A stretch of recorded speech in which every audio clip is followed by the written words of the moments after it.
Para haber nacido en La Rioja, ese lugar donde él lo escribió, nunca pasó nada, la vida de Jesús Vicente Aguirre despierta cualquier sentimiento menos la indiferencia. La admiración es el más recurrente entre quienes le conocen y aún más entre quienes le frecuentan. A sus 70 y casi 10, comparte generosamente su memoria prodigiosa y sobre todo su envidiable hábito de haber dejado constancia por escrito, cuando no debidamente documentados, los sucedidos en los vericuetos, andurriales, caminos y autopistas por donde ha gastado hasta hoy las suelas de una vida densa. De algunas cosas me acuerdo, ha titulado sus memorias, y de ello da una brizna de testimonio en este paseo que hoy nos comparte en el entorno del barranco del Barrihuelo, el Lardero, donde se levanta un lugar cargado de emoción, honor y memoria, la Barranca. Hoy paseamos con un hombre cargado de historias que forma parte de la historia, con mayúsculas, de La Rioja. Pues nos quedan algunas en el mes de noviembre, y también en diciembre, no muchas, y además con esa idea en lo posible de que formen parte de algún ciclo de actividades en los pueblos donde vamos. También tenemos algunas para el año próximo, pero bien, ha estado y está bien. Además, en general, encontramos gente que el clima es muy bonito, es a veces entrañable, ¿no? Porque la gente también te cuenta y te pregunta cosas, ¿no? Sí, es un libro con feedback. Sí, tiene ida y vuelta, ¿no? Y luego, pues eso que comentamos, ¿no? De que es algo que nos ha pasado, que hemos vivido todos, y se nota mucho. Y yo creo que en ese sentido yo me alegro mucho, diríamos, discretamente orgulloso de haberlo intentado y me parece que más o menos se consigue, ¿no? Esa especie de protagonismo colectivo. Bueno, pero que venimos a hablar de tu libro y ya vamos a empezar porque esto es un paseo. Estamos en un marco del que también vamos a hablar muy especial. Y lo primero, agradecerte la generosidad de compartir este ratito conmigo, que sabes que te tengo una admiración personal, y con todos los riojanos. Yo creo que tu figura trasciende además incluso La Rioja. Pero venimos a hablar de tu libro, pero venimos a hablar de Jesús Vicente Aguirre, no solo del Jesús de Carmen, Jesús e Iñaki, sino de Jesús Vicente Aguirre, el que, bueno, pues, que ha sido un hombre polifacético. No sé cómo definirte, si como cantante, si como poeta, si como escritor, si como técnico municipal. ¿Con qué te quedas? Pues como persona, como riojano, ciudadano del mundo, y con ese sentido humanista y ese sentido del renacimiento, ¿no? De repente que encuentras que las cosas alrededor tienen todas su encanto, todo es interesante, y a uno le gusta pasear, y le gusta el cine, y le gusta tener amistad, y le gusta leer, escribir, la música, que vamos a decir de la música, y al final con todo eso, de alguna manera, vas haciendo el camino, ¿no? Y este camino ha sido todo eso. Has hecho un camino que todavía te queda. Me queda. Ojalá. Sí, yo soy de los que firmaría por 50 años más o 60. Bueno, una renovación futbolística. Sí. Tu vida empieza como la de tantas personas de tu generación, pues eso, muy relacionada con el hecho religioso, con la educación católica. Incluso llegaste a estar en el seminario, cosa que a lo mejor mucha gente desconoce.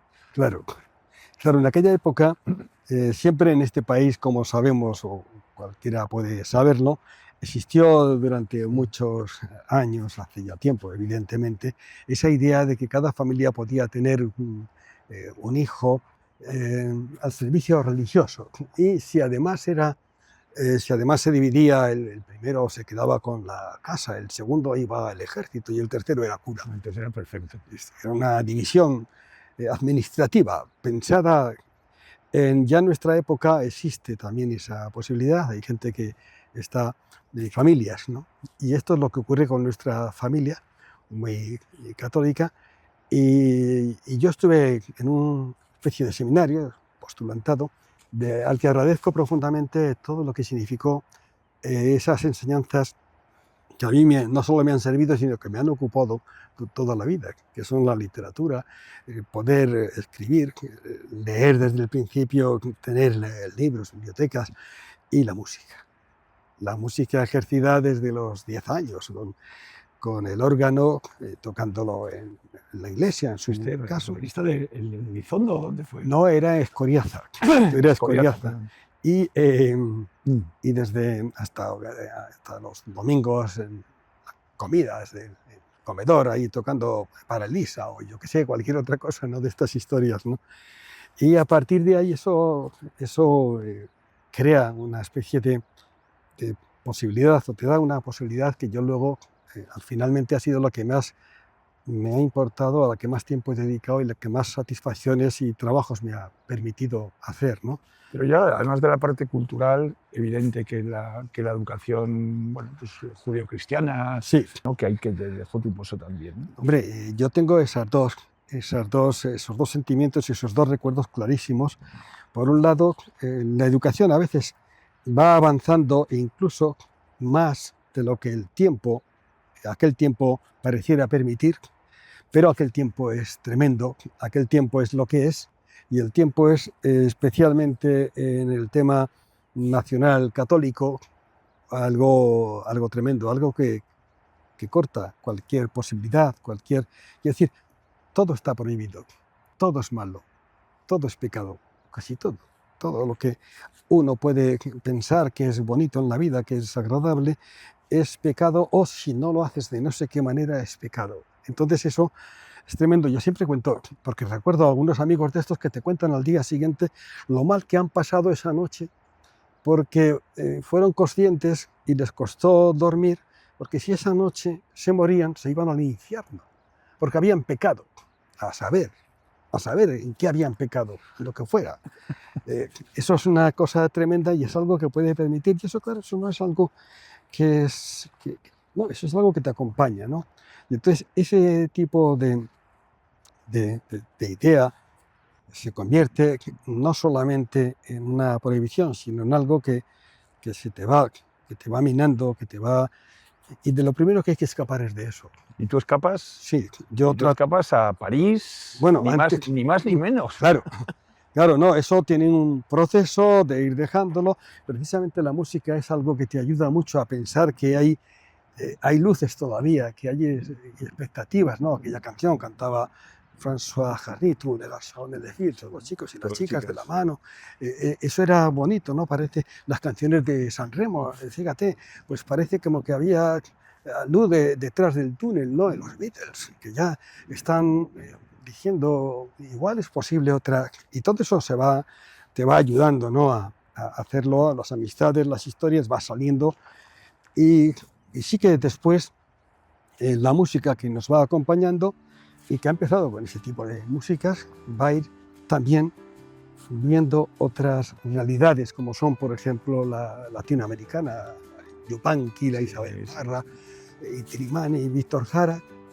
En este país nuestro, Paco Ibáñez, y ya la gente que empieza ya en los años 60, un poco posterior, casi llegando a los 70, todo eso va generando una historia a la que añadimos el folk americano, ¿no? Bob Dylan, Pete Seeger, Peter Paul and Mary, y todo eso. Vaya mezcla, solo te falta ya casi el reggaetón.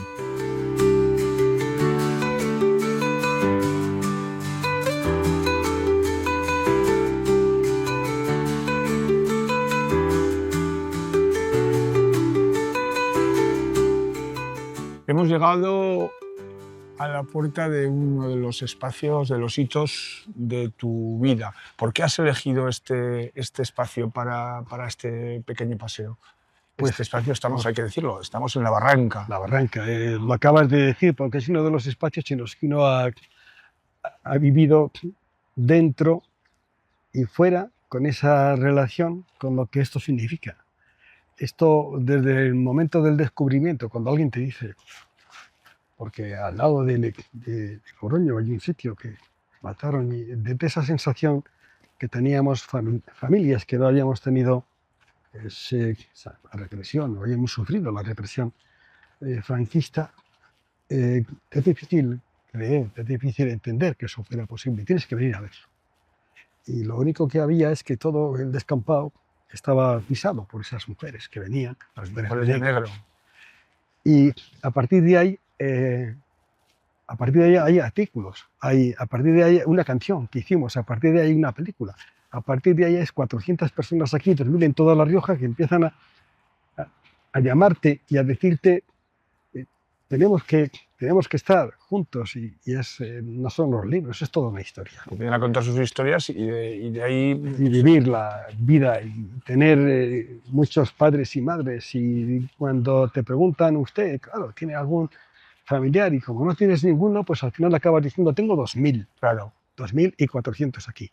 Y esa es la idea, y es un sitio donde además respiras la vida que toda esta gente tenía y quería tener, y que tenemos que tenerla por ellos y por los que vengan detrás de nosotros.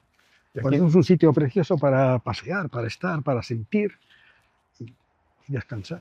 De aquí nace uno de tus primeros libros, los libros gordos, sí, libros importantes, que es el de Aquí nunca pasó nada. A mí es un título que me parece increíble. Me parece un título sobre todo porque además tiene que ver precisamente con la música, tiene que ver con aquella canción de la... Vamos a ir a sentarnos. De la balada de San Asensio, sí. Donde ya alguien nos había dicho, ustedes a ver qué vienen a cantar aquí, ustedes a ver qué vienen a decir aquí. Siéntate, sí, que aquí nunca pasa nada. Y además de las amenazas y demás, pues si se pasan sus canciones, que no había pasado nada allí. San Asensio se habían matado a más de 30 personas. Entonces, claro, cuando vas viendo todo esto y cuando ya llega el momento en elegir un título, yo dije, bueno, pues el título es Aquí nunca pasó. O sea, vamos a ver qué pasó. Igual sí pasaron cosas. Has dedicado muchos años de tu vida a estudiar, a trabajar, a buscar documentación. Sí. Pero muchos años. Sí. Y eso fueron 5 años desde el momento de empezar a escribirlo, con la idea ya de contarlo, eso fueron 5 años. Pero veníamos de antes. Y ya luego no he parado porque... Eso te iba a decir, claro, 5 al principio, luego no has parado. Claro, de alguna manera yo me di cuenta enseguida que te casabas con ese libro, que te unías con ese libro. Y sigo contestando a través de preguntas directas, algunas me llegan por compañeros de la asociación, de la Barranca, y preguntas, recibiendo algunas mayores informaciones, fotos, cosas, y haciendo una especie de archivo pues que ahí va a quedar para quien lo pueda utilizar. Que me lo has puesto fácil. Has hablado que te casas con una historia, con una realidad. Tú eres un hombre profundamente, o sea, que te dejas guiar profundamente por el corazón. Sí, yo creo que... Más que por la razón. No, yo creo que la razón está por delante siempre en el sentido... Sí, hay que intentarlo. Quiero decir, otra cosa es que... Pero lo compaginas bien. Sí, otra cosa es que el humanismo está hecho de amor y de conocimiento. El humanismo, entendido como sentido de humanidad, somos parte de esa humanidad, está hecho desde el conocimiento de que es así, de que toda la gente somos iguales,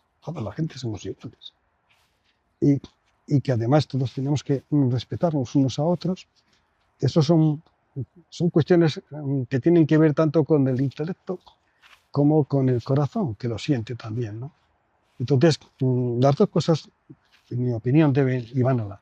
¿Qué ha significado el amor en tu vida? El amor por Carmen, en principio. Sí, yo creo que es lo fundamental en la vida, es sentir ese amor. Yo creo que, como decía antes, hacia toda la humanidad, que lógicamente luego se transforma y se convierte en algo mucho más de andar por casa. Sí. Cuando estás hablando... Menos trascendente, sí. Claro, yo soy de la humanidad, o sea, quiero decir que nací en Logroño. Soy riojano, español y luego europeo, ¿no? Pero claro, tienes que partir de algo, ¿no? Entonces, pues quieres a todo el mundo, ¿no? Pero bueno, al final tienes una serie de amigos y cuando tienes 15 años, 16, 17, vas descubriendo lo que significa esa historia del amor. Y, por cierto, con poco más de eso empecé yo a salir con Carmen. Y ella con menos. Sí, yo creo que teníamos 18 y 16 años. Según cuentas en tu libro. 18 y 16, y lo primero que se nos ocurrió fue ponernos a cantar, además, ¿no? Hablando de amor y de canciones, yo lo cuento un poco como diciendo, bueno, y nuestro hit parade de aquella época fue no somos ni Romeo ni Julieta, cosas así, ¿no? Por eso hablábamos, por lo menos te contaba cómo cómo todo eso va a ir trascendiendo, va a ir cambiando a medida de que uno se da cuenta de que estas cosas existen, a medida de que uno va viendo que el país es una dictadura y vas entendiendo qué significa eso en los años 60, en esta España negra, tenebrosa, cruel, dictatorial. Y eso, desde esa música que nos unía y que nos llevaba hacia adelante, va a transformarse con las canciones de Latinoamérica, de Brassens en Francia, de Bob Dylan, de toda la gente, y Paco Ibáñez y los poetas españoles, Machado, Lorca, todos los que, Alberti, que estaban en esos momentos ya en forma de que podíamos escucharlos en forma de canciones. Entonces nosotros empezamos a hacer las canciones, cambiamos, nos juntamos con aquel grupo que fue el Rebaño Feliz. El Rebaño Feliz. Otra forma de amar a los demás, de amar a la gente. Seguimos juntos después de no sé cuántos años, ¿no? Juntos en el sentido de que nos juntamos pues, para vernos, para comer juntos, para estar, algunas veces para cantar también, en momentos significativos, pues, contra la guerra de Irak,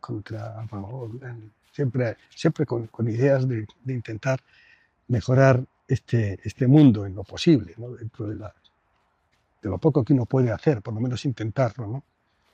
Y ese amor luego, pues cuando se muere, nunca, mejor dicho, una de las personas, es duro. ¿Cómo recuerdas? Yo lo tengo muy fresco y creo que muchas de las personas que nos puedan ver seguro que lo recuerdan también. El día del homenaje a Carmen de la Plaza de Toros, entiendo que para ti tuvo que ser un contraste de emociones tan grande que me atrevo a preguntarte y a pedirte que me cuentes cómo lo viviste. Por un lado está el pozo sin fondo en el que de repente uno se encuentra solo, no sabe muy bien ni siquiera qué hacer, si lo mejor es retirarte. Tenías, si recuerdo mal, 30 años. 31 y ella 29. No sabes si coger el coche y dejarte llevar, no llevar, sino dejarte caer por algún sitio. O sea, es una sensación muy dura que no se lo deseo a nadie que la experimente. Muy duro. Y algunas de las cosas que yo vi en esos momentos fue una solidaridad tremenda por parte desde la familia, por supuesto, a los amigos, a la gente. Y eso que de repente te cuentan que se está preparando un homenaje. Fue esa otra vuelta, quiero decir, por un lado está la tragedia, por otro lado está lo entrañable, casi sublime, que significa que de repente un grupo de gente alrededor esté montando un recuerdo, un homenaje que va a reunir a como a 9.000, 10.000 personas en la Plaza de Toros. No cabían más. No cabían más. Y, no cabíamos más.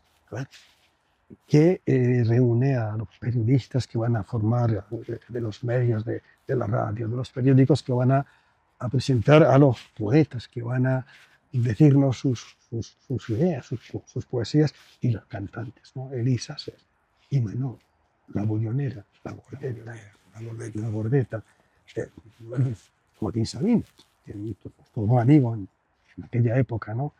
Y era un compañero de trabajo, de esfuerzos y de todo. Purón, otra gente de La Rioja, por supuesto, más.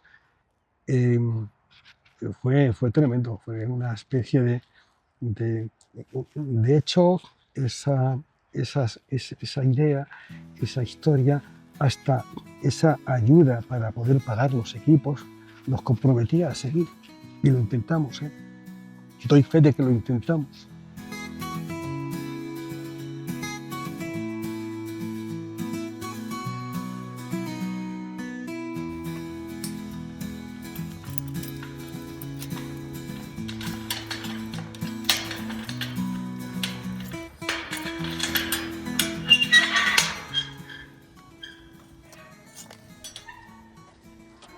Fíjate, después de lo que venimos hablando, estamos entrando en el lugar donde están enterrados esos 400, son, si no me equivoco... Algunos más, sí, sobre 400, fundamentalmente riojanos, sí. De todo. Todos inocentes de todo. Rioja. Sobre todo de vivir. Sobre todo de todo. Es decir, que no se puede matar a la gente con nocturnidad y alevosía acusados de cosas tan graves como haber sido alcaldes republicanos o concejales, en su caso haber votado al Frente Popular, no ir a misa. Es que eso es algo que si nos puede escapar de la cabeza, si no nos cabe, no hablando de derechos humanos, ni siquiera de humanidad, ¿cómo es posible, ¿no?, que esto pueda ocurrir, ¿no? Y ocurre. Jesús Vicente, fíjate, me vas a permitir que te ponga el compromiso de que desde la atalaya y desde el privilegio que te confieren tus 77 años, 7 décadas vividas intensamente, me hagas alguna reflexión sobre la situación actual. Es decir, ¿a dónde estamos volviendo? ¿A esa intolerancia? ¿Estamos volviendo a nivel mundial a ese asesinato de muchísimos inocentes? ¿Estamos viviendo Gaza mientras grabamos estas líneas? ¿O estamos viviendo, la muerte en Ucrania, en Sudán, en Gaza, en cualquier sitio? O sea, el hombre que se permite el derecho de matar al resto de las personas por razones de raza, de religión, por cuestiones económicas, como siempre, eso es increíble, ¿no? No puede ser. Y esa especie de levantamiento que existe, por ejemplo, en la mayor parte de Europa, con los grupos de la extrema derecha, que niegan la evidencia. Y la evidencia es lo que se ha ido consiguiendo en los regímenes democráticos, aquello que Suecia en su momento abanderaba, la socialdemocracia. O sea, democracia porque hay que respetar las libertades, y social en el sentido más cercano a la palabra socialismo, que sea un poco de todos o para todos, que sea lo más justo posible, ¿no? Y que haya gente que no solo lo desconoce, sino que de repente nos quieren volver a la caverna. O sea, es increíble que un país como Italia, que lucha duramente contra el fascismo, tenga un gobierno de extrema derecha, o que eso esté anunciado en Francia de alguna manera, o en Alemania, que aquí en España. En España, después de 40 años de dictadura, que alguien, que, por desgracia, no solo no sabe lo que es vivir bajo una dictadura, sino que además quieran contar que tuvo alguna cosa útil o alguna cosa, es que eso no cabe en ninguna cabeza, es increíble, ¿no? No puede ser, no puede ser. ¿Cómo transmitimos a la gente joven, a la gente que no lo vivió ni siquiera próximamente por sus padres, que la mejor de las dictaduras, si alguna dictadura puede ser la mejor, es siempre peor que una democracia? Sí, la democracia regulera. Sí, eso es evidente. Yo ahí creo que uno de los elementos fundamentales ha de ser siempre la educación. La educación. Aquí, a La Barranca, hay unos compañeros que siempre los reciben. Esta semana pasada, hablamos de fechas, no hace falta, que han venido todos los institutos de la ciudad, algunos de La Rioja, centros de enseñanza de otro tipo también, gente mayor, asociaciones de otro tipo, han venido a conocer y a ver este lugar. Porque este lugar es una universidad de lo que deba ser la vida y de lo que deba ser el entendimiento entre los hombres. Esto es La Barranca, ¿no? Y es la única posibilidad de que los chicos, la gente joven, sepa lo que fue nuestra historia y a partir de ahí pueda darse cuenta de que debemos continuar en este empeño de todos, en este respeto a las ideas de todos, en este avanzar en las conquistas sociales, del trabajo, de la jubilación, del trabajo de la mujer, el hecho de que las mujeres sean como los hombres. O sea, quiero decir, de alguna manera, ese es un poco el esfuerzo y lo que podría parar la educación.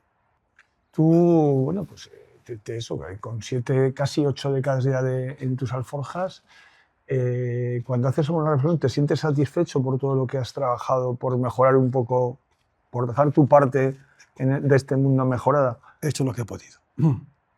He hecho lo que he podido y con mucha gente alrededor que también ha hecho lo que ha podido. A mí cuando ahora, debe ser por la edad, alguien se celebra o reconoce cualquier tipo de mérito, yo me lo descargo y lo reparto entre la gente que estuvo a tu lado, la gente que te apoyó, la gente que te empujó, la gente que te dijo sus cosas, sus ideas, que aportó. Ahí estamos, mucha gente. Yo siempre he dicho que incluso en la lucha contra la dictadura franquista estábamos muchos, no todos, pero estábamos muchos. Y seguimos estando, este lugar, aquí hay 400, pero hay una asociación de 400 personas que de alguna forma siguen comentando, comunicando. No, haciendo que, como está escrito ahí, que no se olvide la historia, para no repetirla. A ver si es verdad, a ver si es posible. ¿De qué estás más orgulloso de todo lo que has firmado? Yo creo que hay dos cosas que un buen compañero tuyo de toda la vida, Jonás, en algún momento, y no lo inventa, pero sí que él lo une, y eran esas dos frases de alguna manera que significan canciones y libros, ¿no? La Rioja existe, pero una vez si nos unimos la hemos de hacer. Lo que todo significó, lo que pudo significar todo eso, y lo que para mucha gente entonces y todavía creo yo que puede significar no solo la canción, sino sobre todo ese espíritu, ¿no?, de continuar. Y luego aquí nunca pasó nada. Aquí nunca pasó nada. Lo que significa el hecho de contar y de comunicar con la gente y de comentar con la gente y de seguir hablando con toda nuestra tierra para que entiendan no solo que eso ocurrió, que es lo primero, hay que saberlo, sino sobre todo que no vuelva a ocurrir, que es lo que dice también Alejandro Rubio Dalmati en aquel monumento en el que hemos estado sentados, ¿no?